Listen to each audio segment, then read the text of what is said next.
உன் மகன் சொர்க்கம் செல்லும் என்று கூறுகிறாயி. ஆமா, உனது மகனுக்கு திருமணம் நடந்து விட்டதா? சுவாமி, மகனுக்கு திருமணம் செய்ய வேண்டும் என்று அழகான பெண்ணை பார்த்து திருமணம் செய்து கண்குளிர காண வேண்டும் என்று மலக்கோட்டை கட்டிக் கொண்டிருந்தேன். ஆனால் திருமணம் நடக்கவில்லை. அதற்கு முன்னதாக மகன் இறந்து விட்டார் சுவாமி. உனது மகன் சிவமணி திருமணம் நடக்காமல் இறந்து விட்டானா? திருமணம் நடக்காமல் இறந்து விட்டான் உனது மகன். ஆனால் உனது மகனோ சொர்க்கம் செல்ல வேண்டும் என்று என்னிடத்திலே கேட்கிறாய். இந்த உலகத்திலே பிறந்தவர்கள் ஆணாக இருந்தாலும் சரி, பெண்ணாக இருந்தாலும் சரி, திருமணம் முடிந்து இல்லற வாழ்க்கை ஈடுபட்டு இறந்தால் மட்டுமே அவர்கள் சொர்க்கமோ அல்லது நரகமோ செல்ல முடியும். திருமணம் நடக்காமல் இறந்து விட்டால் அவர்கள் சொர்க்கமும் செல்ல முடியாது, நரகமும் செல்ல முடியாது. இந்த பூவிலைகளில் ஆவியாகத்தான் அழைத்து கொண்டிருப்பார்கள்.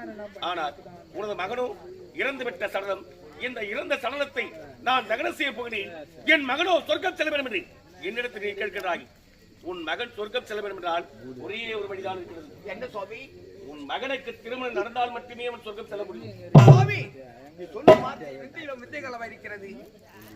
உயிரோடு இருப்பவர்களுக்கு நல்ல முறையோடு வாழ்பவர்களுக்கும் பெண் குடும்பத்திற்கு நல்குகிறார்கள். ஆனால் என் மகன் இறந்த பெண்ணும் இந்த இறந்த பிணத்திற்கு ராஜேந்திரமன்னா, நீ உரைப்பது உண்மைதான். உலகிலே நல்ல முறையோடு இருப்பவர்களுக்கு பெண் கொடுப்பதற்கு ஏதாவது ஒரு குறையை காண்பித்து பெண் கொடுக்க மறுத்து விடுகிறார்கள். ஆனால் உனது மகனோ இறந்து விட்ட சடலம், இந்த சடலத்திற்கு யார் சுவாமி பெண் கொடுப்பார்கள் என்று கூறுகிறாய்? ஏன் பெண் கொடுக்க மாட்டார்கள்? நான் உரைப்பது போல் செய்துவிட்டால் நிச்சயமாக உன் மகனுக்கு திருமணம் நடக்கும். எப்படி சுவாமி? எப்படி தெரியுமா?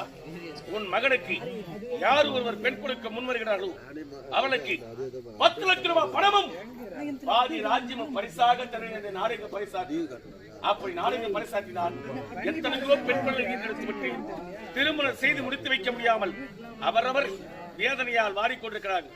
ஆகினால் பணத்திற்கும் பதவிக்கும் ஆசைப்பட்டு நிச்சயமாக உன் மகனுக்கு பெண் கொடுக்க முன் வருவார்கள். கண்டிப்பாக உன் மகனுக்கு திருமணக்கும் நிச்சயமாக உன் மகன் சொர்க்கம் செல்வான். சுவாமி, 10 லட்சம் பணம் என்னுடைய ராஜ்யத்தில் பாதி தண்டோரா போட்டு உலகெங்கும் வீசிவிட்டால் பெண் கொடுப்பார்கள்.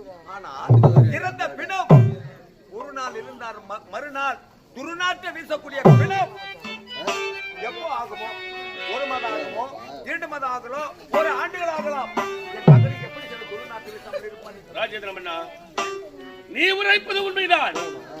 நாம் உயிரோடு இருக்க தர வேண்டும். எத்தனையோ வாசனை திரவியங்களை பூசிக் கொள்கிறோம். ஆனால் இறந்து விட்டால் மறுநாள் கழிந்தாலே துருவாடை வீசக்கூடிய மனித ஜென்மம். இந்த மனித ஜென்மத்தை நான் எப்படி சுவாமி பாதுகாப்பேன் திருமணம் நடப்பதற்கு?